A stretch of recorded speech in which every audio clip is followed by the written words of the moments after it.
Hello, friends. Miss Miller here. I am going to share my thoughts with you as I think about the meaning of each of the words in this passage. So, on the forenoon of the second day, I see that the word forenoon contains the word noon. So that's a clue for me. And then for is like the word before. So I know that before noon is going to be earlier in the day.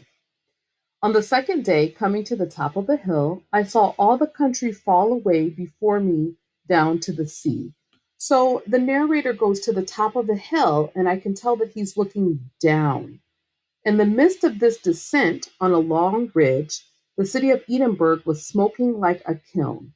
Okay, so in the midst of this descent, in the midst, as he is doing it, as he's in the process of doing it, in the midst of this descent, as he's in the process of looking down, and I know that because it told me right here that he's looking down to the sea. And so that is a context clue to let me know that descent means down. Okay. Continuing on. On a long ridge, the city of Edinburgh was smoking like a kiln. Well, a kiln, it's smoking. So my context clue for this is the word smoking.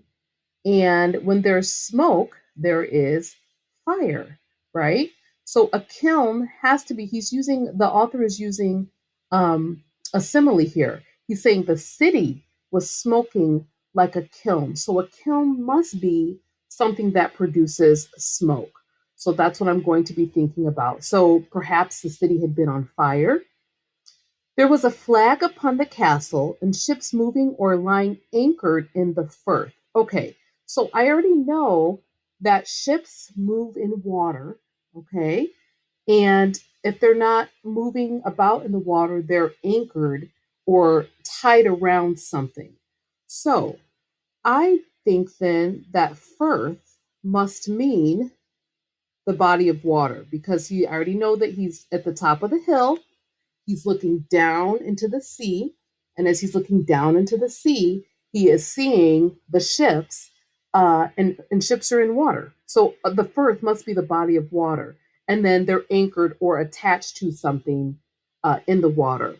Both of which, for as far away as they were, I could distinguish clearly. Oh, so he could clearly see. And because I know that again said he's looking down. So he said, I saw right here. So he can see clearly or distinguish clearly. So that's what I'm thinking. Both my country heart, both brought my country heart into my mouth. Presently after, okay, so I have a picture in my head of what's happening. The narrator is standing at the top of a hill.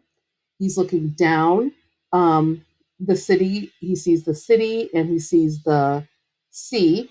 He sees smoke coming up out of the city, which makes me think that there had been some kind of fire. He sees a castle, and there's a flag on the castle. And he sees some ships moving around the castle. Some ships are anchored, and we know ships move in the water.